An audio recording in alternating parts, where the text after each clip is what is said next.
This video was made possible thanks to VisualPolitik, offering unlimited data for your next trip in seconds. More on that in a moment. Germany, the so-called economic driver of Europe, is undergoing a political earthquake. Why? Well, it's very simple. Check out this news.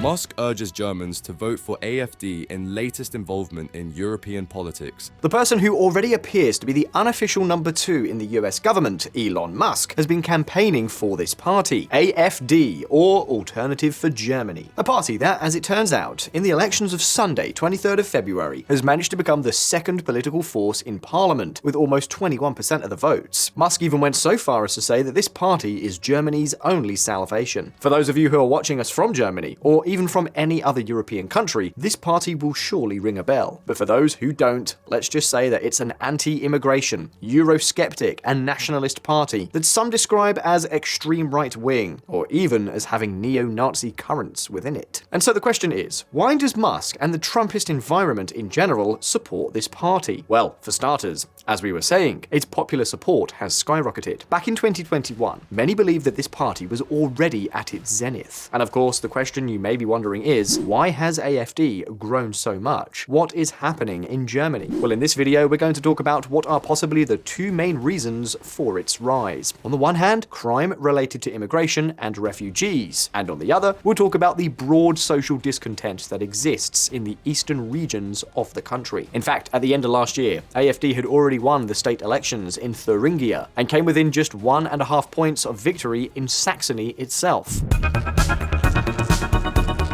VisualPolitik community. AfD is mostly strong in the eastern states, or Länders of Germany. Exactly the same ones that were once under the orbit of the Soviet Union in what was known as the German Democratic Republic, the GDR. This is the real political fiefdom of this party. But why? Why do we say that these states are dissatisfied? What on earth is going on there? Well, it's very simple. Following German reunification, the territory of the former GDR has remained poorer, less productive, and has continued to have higher unemployment than the western part of the country. And here the AfD, which has a clear populist tinge, has been able to capitalize on this popular discontent like no one else. But as we were telling you before, the number one reason for the rise of this party, and probably its most significant reason, has to do with lack of security and immigration. The AfD, led by this woman, Alice Weidel, does not mince words when it comes to proposing mass deportations. Members of the party even want to create refugee holding camps in third countries as the solution to the security problems they claim Germany is experiencing. This follows the proposals of other European leaders, such as Giorgia Meloni. Well, here on VisualPolitik, the meteoric rise of AfD has forced us to ask ourselves some questions. Is Alternative for Germany correct? Has the increase in immigration really increased crime in Germany? Well, in this video, we're going to dive right into investigating the phenomenon of crime in Germany and answer these and many more questions. Are immigrants and refugees making Germany an unsafe country? Today on VisualPolitik, we're going to answer these questions. But of course, when traveling abroad, a common challenge arises. How do we manage once we're there? How do we deal with the language barrier? How do we navigate unfamiliar cities? How do we find the best local restaurants? How do we keep up with work emails and stay in touch with our friends and family? It's clear, we rely on our phones and countless apps. But of course, a smartphone without internet is like a compass without a needle. It won't get you very far. That's why having reliable connectivity is essential. This happens every time we travel, but luckily at VisualPolitik, we found the perfect solution a while ago. With VisualPolitik, you won't have to spend a fortune on international roaming services to stay connected on your next adventure. Plus, you'll enjoy an added advantage. Thanks to its eSIM, you won't have to swap out your SIM card when traveling, eliminating the risk of losing your original one. Technology has moved beyond that. With this virtual card, you can instantly purchase your mobile data plan in over 200 destinations with unlimited data. This way, you won't have to depend on unreliable Wi-Fi or expensive rates. Simply go to their app or website, select the plan that best fits your needs, and then install VisualPolitik's international eSIM using a QR code or directly through their app. And that's it. In no time, you'll be able to explore new destinations, contact your accommodation upon arrival, or share your experiences with family and friends. With VisualPolitik and their unlimited data eSIM for travel, staying connected has never been easier. Check the link in the description, where you can also get a 5% discount on any plan and destination with your next purchase.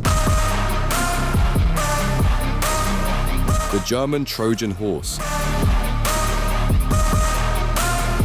It's no secret, in recent years, security has become a greater problem in Europe. Of course, we are nowhere near the levels suffered by many Latin American countries or even the United States, but the reality is there. And as expected, one of the most important countries on the old continent is no exception. In recent years, lack of security and Islamist terrorism have become an increasingly worrying phenomenon in Germany. We told you about it on this channel some time ago. Organized gangs are hitting Europe's economic engine hard, particularly biker gangs, a problem that also affect other countries like Finland. I'll leave you the link in the description to that video in case you're interested. Even so, according to opinion polls, 40% of Germans believe that the increase in crime in their country is not only due to street gangs. Many believe that AfD is right about at least one thing. The increase in crime has to do with immigration. And that is one of the main reasons why right now, 1/5 of Germans support this party. But is this true? Well, for starters, pay attention to this chart.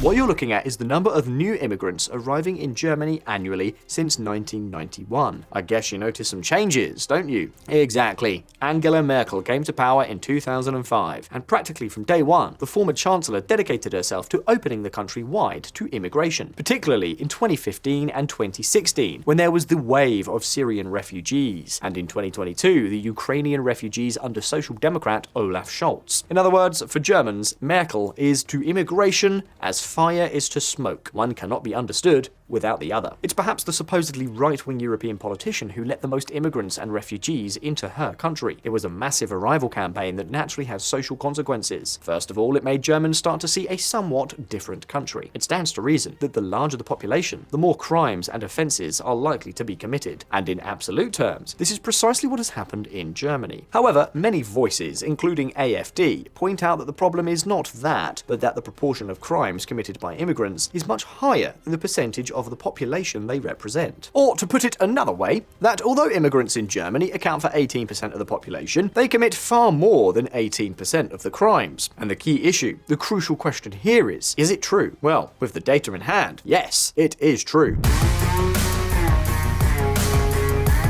Although foreigners represent 18% of the German population, they committed 41.4% of all recorded crimes in 2023. It's true that this percentage includes tourists and people in transit, but the overwhelming majority of perpetrators are foreigners living in Germany. And not only that, they also account for 40% of the entire inmate population in German prisons, rising to 61% in Hamburg. The figures in this case are stark. An immigrant in Germany is more than twice as likely as a German citizen to commit crime. And that, not surprisingly, is a problem. According to data from the German police, which, contrary to what happens in other countries such as France, are quite detailed, the increase in crime in the country seems to be directly linked to this wave of immigration and refugees promoted by Merkel. We're talking about an enormous and dizzying influx of people from the Middle East and Islamic culture, mainly between 2015 and 2016, something that did not only occur in Germany, but also happened in more European countries. Among them, Sweden, a country that, since that time, as we've already told you in several videos, has not been able to keep its head above water in terms of safety.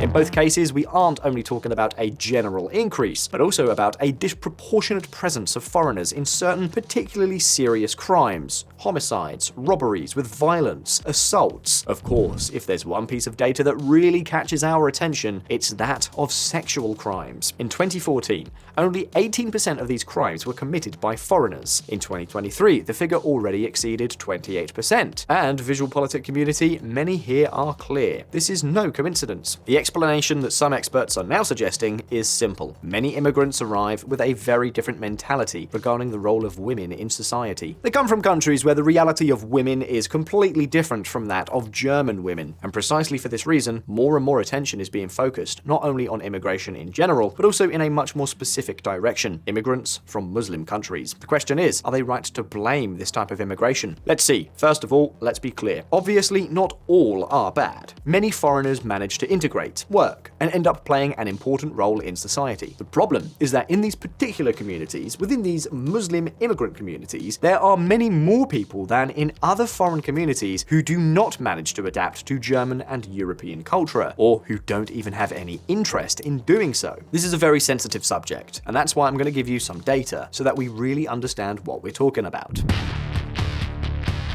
In 2018, refugees from Algeria, Tunisia, and Morocco in Germany accounted for just 1%, but were responsible for 17% of all crimes committed by refugees. In other words, a propensity to commit crime 17 times higher than that of refugees as a whole. 17 times, no less. Of course, not all foreigner crime in Germany involves people from Muslim countries, but the general feeling in the country is becoming clear. Crime is more common among certain immigrant groups. And do you know why? Precisely of news items like this.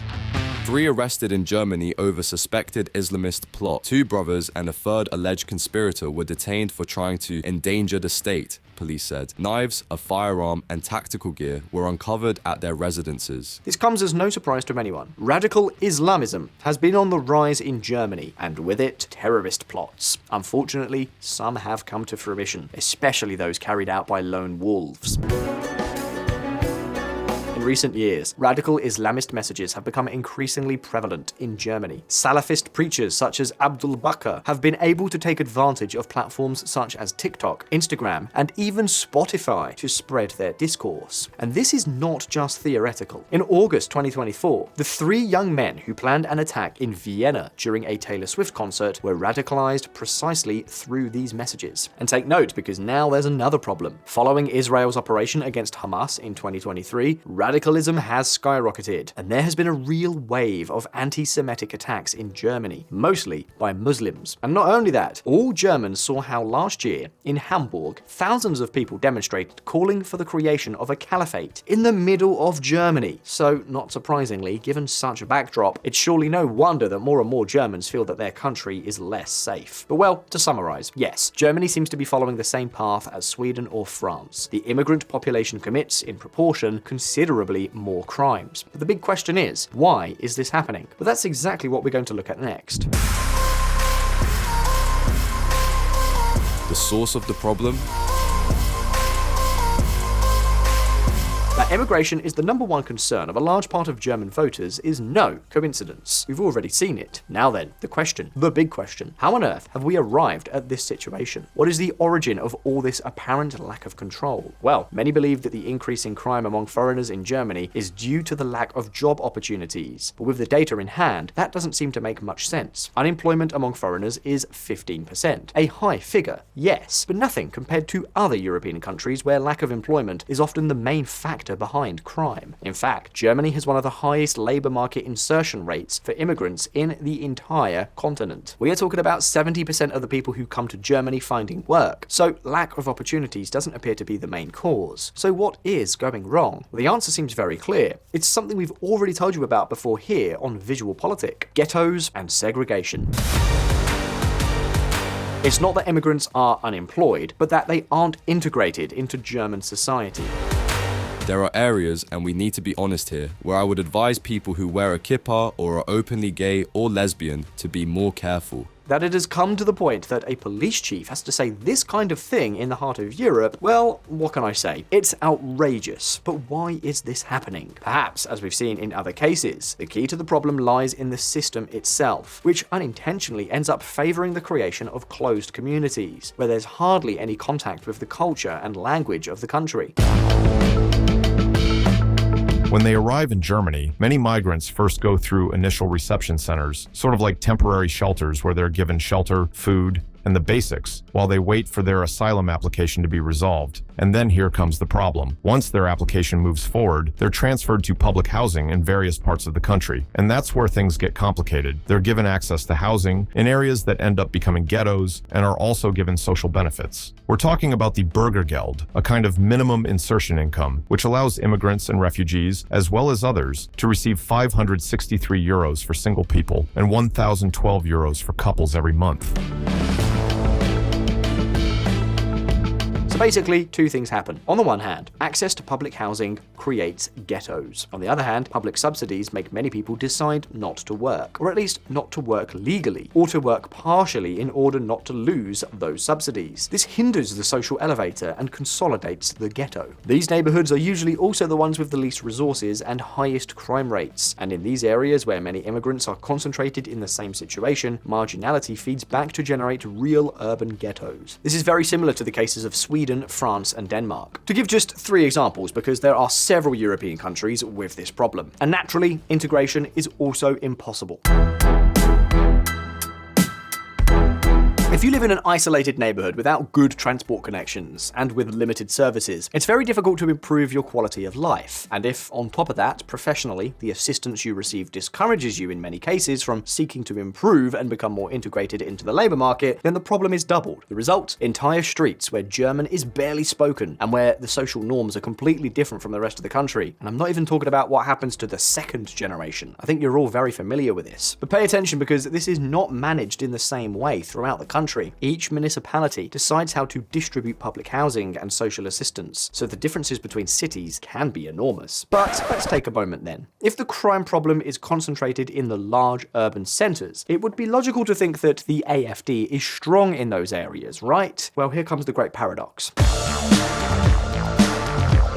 The AfD has more support in the part of Germany where there are precisely fewer immigrants. Yes, we're talking about the fact that in states like Saxony and Brandenburg, where the foreign population is minimal, the AfD is the most voted force in many localities. And the question is, how is this possible? Well, as we said at the beginning of the video, although the Berlin Wall fell more than 30 years ago, there are still 2 Germanys. In the former German Democratic Republic, where the standard of living has always been lower and unemployment is a bigger problem than in the West, resentment towards immigration is much higher, although contact with foreigners is, curiously, lower. Many East Germans feel that following reunification, money and opportunities have always gone to the West, which is not true, but whatever. And now they see how the government is allocating funds to help immigrants, while they still haven't reached the standard of living of their compatriots in the West. In other words, the AfD vote in these regions is not so much based on bad experiences with mass immigration in recent years, but on a rejection of the country's migration policy per se. It's a protest vote, a kind of warning to governments that prioritize newcomers over Germans themselves. That is, at least, how many in Eastern Germany see it. And as harsh as it may sound, this is exactly where we wanted to get to. The concentration of foreigners in gated communities is the worst thing that can happen. Not only because it hinders integration, but also because it generates fear and distrust among locals. A distrust that, sooner or later, is reflected at the ballot box and becomes a political weapon for parties such as Alternative for Germany, which have not hesitated in exploiting it to the full. And it's not just us saying this. Pay attention to what the increasingly supported AfD is proposing in this respect. The Iron Fist arrives. If one thing is clear, it's that the AfD is no longer a residual phenomenon, but has become the second largest political force in Germany. And the question is, how did they get there? Well, largely because they've been able to capitalize on the unrest by promising an iron fist. Germany's AfD sparks firestorm by distributing fake deportation tickets to migrants. To put it bluntly, the AfD wants mass deportations and a zero-tolerance immigration policy. In their electoral program, they make it crystal clear: expulsion of all illegal immigrants, cut back on the right to asylum, and strict border controls. But they don't stop there. They also propose to review and withdraw German citizenship from naturalized immigrants who commit serious crimes. As for the latter, well, what can I say? It seems quite sensible. So sensible that it's even supported by the winner of the election, the Christian Democrat Friedrich Merz, who is likely to be the next chancellor. Friedrich Merz, leader of the centre-right CDU, is facing strong criticism for proposing to revoke German citizenship from dual nationals convicted of crime, calling the reformed naturalization laws problematic. The fact is that, according to the AfD, all this heavy-handedness is the only way to reduce crime and regain control of certain particularly degraded and dangerous areas of the country. AfD embraces mass deportation of migrants as German election nears. And I have to be honest with you, if it's going to be called remigration, then that's what it's going to be, remigration. AfD also argues that state benefits for German immigrants generate a pull effect, something that has happened in Sweden, for example. So they've proposed cutting subsidies and tying any aid to a strict individual assessment based on what each immigrant contributes to the country. VisualPolitik community, if one thing is clear, It's that Germany may be starting to have a problem. Crime has increased, integration has failed in many neighborhoods, and the population is worried. What's more, as you can see, this has polarized the political arc, and incidentally has also allowed Putin to get in on the act. But is the AfD's formula the solution? As much as their discourse sounds appealing to many voters, their proposals raise more questions than they answer. Is it realistic to deport tens, or even hundreds of thousands of people? The truth is that there are no easy solutions. Germany faces a dilemma: how to improve security and reduce crime committed by immigrants without lumping everyone together. So at this point the question is, what do you think should be done in Germany to reduce crime carried out by immigrants? Is the AfD correct? Well, leave us your opinions below in the comments and let's start a debate. And very important, if you like this video, please like and subscribe to VisualPolitik if you have not already done so. As always, thank you for watching, take care, I'll see you next time.